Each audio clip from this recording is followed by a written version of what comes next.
कर्णापुराच्या देवीला सकाळचे 5 वाजलेले आहे आणि आम्ही सकाळीच निघालो आहे. त्यानंतर आम्ही गाडी पार्किंगला लावली आणि तिथून पैदल चाललो आहे. तिथून खूपच लांब आहे मध्ये. त्यानंतर बघा स्टॉल लागलेले होते पानफुलाचे. त्यानंतरच खूप गर्दी होती, लाईन खूप लांब लागलेली होती. जेंट्स आणि लेडीज ह्या वेगवेगळ्या लाईन ठेवलेल्या होत्या. बघा किती छान वाटत होतं. सकाळी म्हटलं तर खूप छान वाटतं.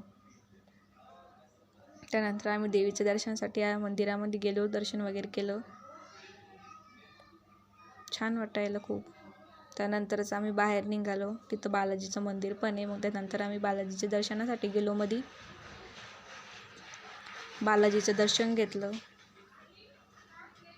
त्यानंतर आम्ही फोटो वगैरे शूट केले. हे बघा स्टॉल लागलेले होते कुंकू हळदचे.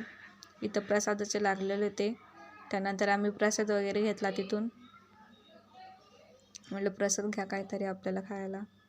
त्यानंतरच इथं पण छान मस्त देवाचं हे लागलेलं, देवांचं छोटं. त्यानंतर इथं हार बांगड्याचं होतं. मी बांगड्या घेतल्या. इथं बघत होते काही घ्यायसारखं असलं तर. मग काही घ्यायसारखं नव्हतं. मग त्यामुळे मी काही घेतलं नाही. तिथूनच फक्त बांगड्या घेतल्या होत्या. खूप छान वाटत होतं. यात्रेमध्ये जायचं म्हटलं खूपच मजा येते. खूप मजा आली. खूप छान वाटत होतं. तिथं पण छान सर्व होतं तिथं. त्यानंतर मी ताले उचलणं चमच्याचं स्टँड बघायचं होतं, पण तिथं स्टँड नव्हतं. त्या दादांना विचारलं, ते म्हणे नाही म्हणे दीदी इथंच नाही येत म्हणे. त्यानंतर मग आम्ही पुढं गेलो. तिथं रेल्वेचं होतं, खूप छान होतं लहान लेकरांसाठी. त्यानंतर आम्ही इथं मेकअप वगैरे होतं तिथं सामान. त्याच्याकडूनच चप्पलाचं त्याचं स्टँड लागलेलं होतं. त्यानंतर आम्ही निघालो.